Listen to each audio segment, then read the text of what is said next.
Hey, welcome back to Weeby Kids. It's an absolutely glorious day, spring day here. We've just been out in the garden and been looking around, and one thing that I love about this time of year is that things just start to pop up out of the ground, and we're reminded of all the plants that we have in our gardens.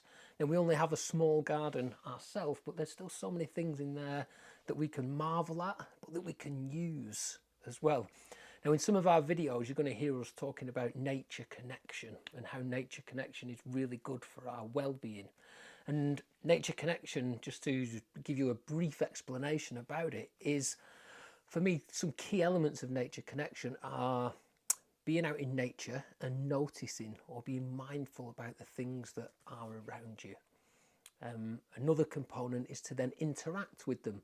So look at them closely, pick them up, smell them, use them for artwork. And we believe that when you identify and are mindful about things in nature, and then you interact with them, you become more connected to them, and finding connection with other things, whether it be people or community or nature, is really good for our well-being. So we've been out in the garden today and we've been looking around, and we've found some of our favourite plants, and you might have them in your garden too. I'm just going to show you them. We found this one that we like, and you can see that. So these are chives, and we planted chives in our garden a couple of years ago.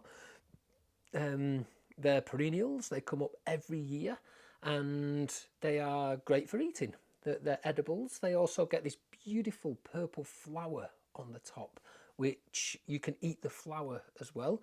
We always like to eat some and leave some for the bees as well. One thing that I love about all these plants that I'm going to show you is that they're quite a sensory experience as well. You can see them, of course, but then with chives, if you just rub your fingers on them, they smell just like onions, and then they taste delicious too. So they're chives, really easy to grow. They come up every year. You can use them for cooking. We've also got some wild garlic, which you can see here, sometimes known as ramson. We planted this in our garden. It grows lots. It comes up a lot. It's a perennial as well, so you plant it once and it comes up every year.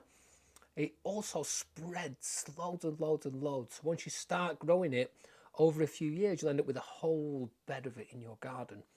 The whole of the plant is edible. The leaves, they get white flowers that are beautiful and edible too, and the roots are edible as well.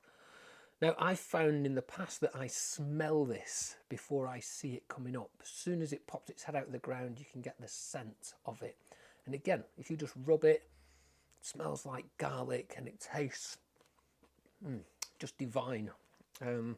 Great in salads, pesto, and we're going to use it a little later for cooking some fritters. And then another plant which we all know is our friend the humble nettle.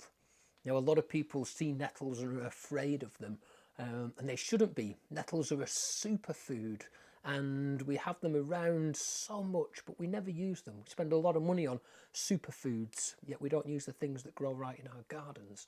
So we all know the nettle, and again, it's a sensory experience. I always said that you know it's spring when you've been stung by a nettle, and as a child we remember being stung by nettles, and we're often afraid of nettles because of that. So we're trying to break the stigma on nettles and help people see how wonderful they are. Now you can see that I'm handling this without being stung. I've flattened the hairs down on the back of it, which means that I can touch it. Another great thing about nettles as well, when you pick them, if you just grab the leaf and you fold it in half, it won't sting you, like so.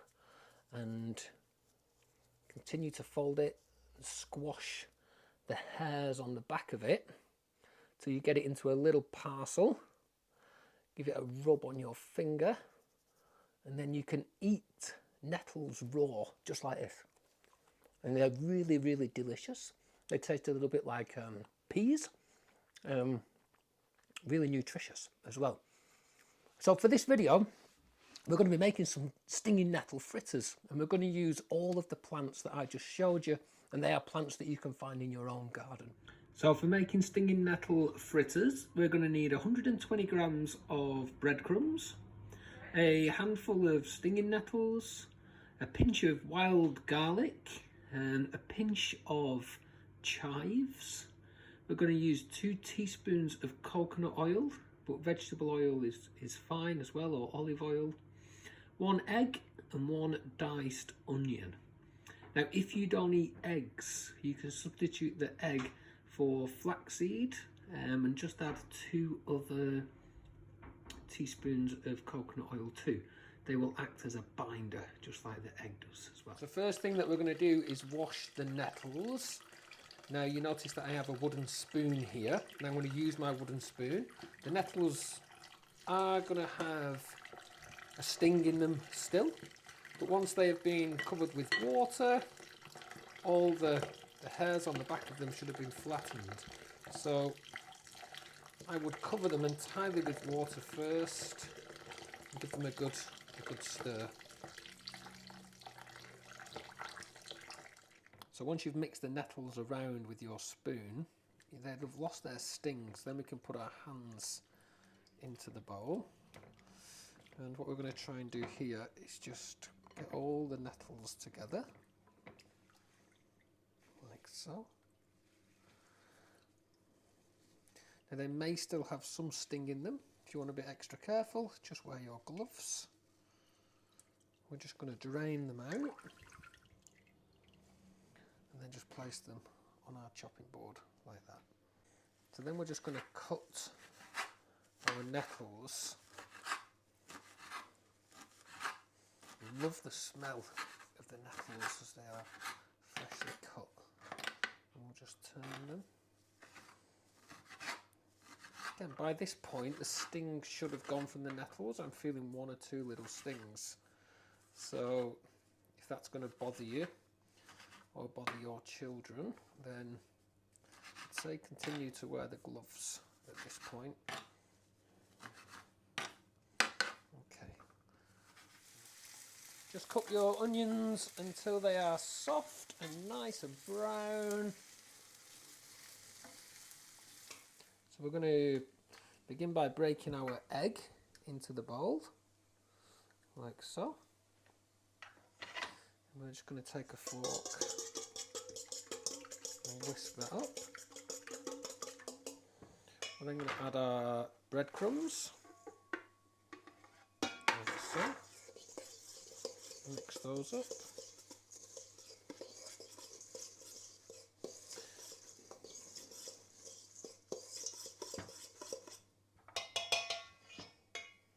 Like so. I'm going to add our nettles and our wild garlic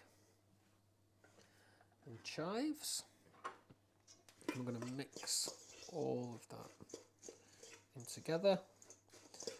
And once that's mixed in, we're going to add the cooked onions along with all of the coconut oil as well. So I've added the oil and the onions, and now we're just mixing it together. If there was any sting remaining in the stinging nettles, this mixing process will eliminate those. We're also noticing that it's a little bit dry, this. The mix needs to be wetter. And I'm going to put that down to just the size of the egg. So if you do find that it is a little bit dry, like this, then we'd recommend adding a second egg. So once we get to this point, we want to use our hands really and mix it all together best we can. It's got quite a sticky consistency, which is right. We want them sticky so that we can make them into balls. So I'm then going to take a handful of the mixture and I'm just going to ball it up in my hands like so, and then just pop it down.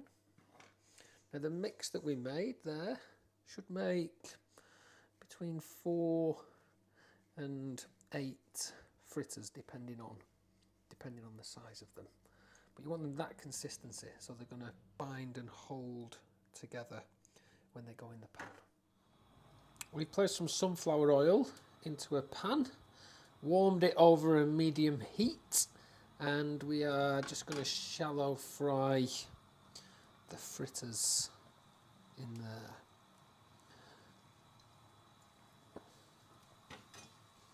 Just pop them in, just press them down.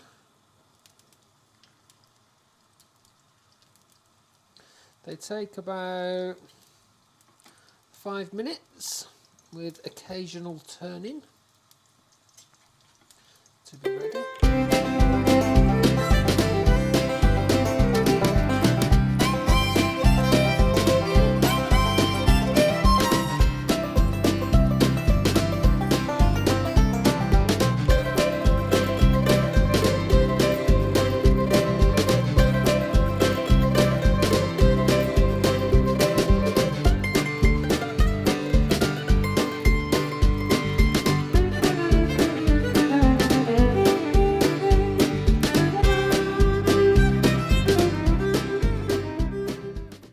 So there we have it, stinging nettle, chive and wild garlic foraged fritters. And quite a simple way to cook them as well. So when you go out looking for your stinging nettles and your chives and your wild garlic, always go with somebody who knows how to identify your plants. You can pick up some really good plant identification guides, but always go by the rule where if you don't know, then just leave it be. Also, stinging nettles are a really important habitat and food source for some of our butterflies. So whenever you go foraging and picking, always just take what you need and be sure to leave plenty for all of our wonderful creatures that we share this planet with. Thanks for stopping by at Weeby Kids again. Enjoy your adventure. Let us know if you like the fritters. See you again soon. Bye.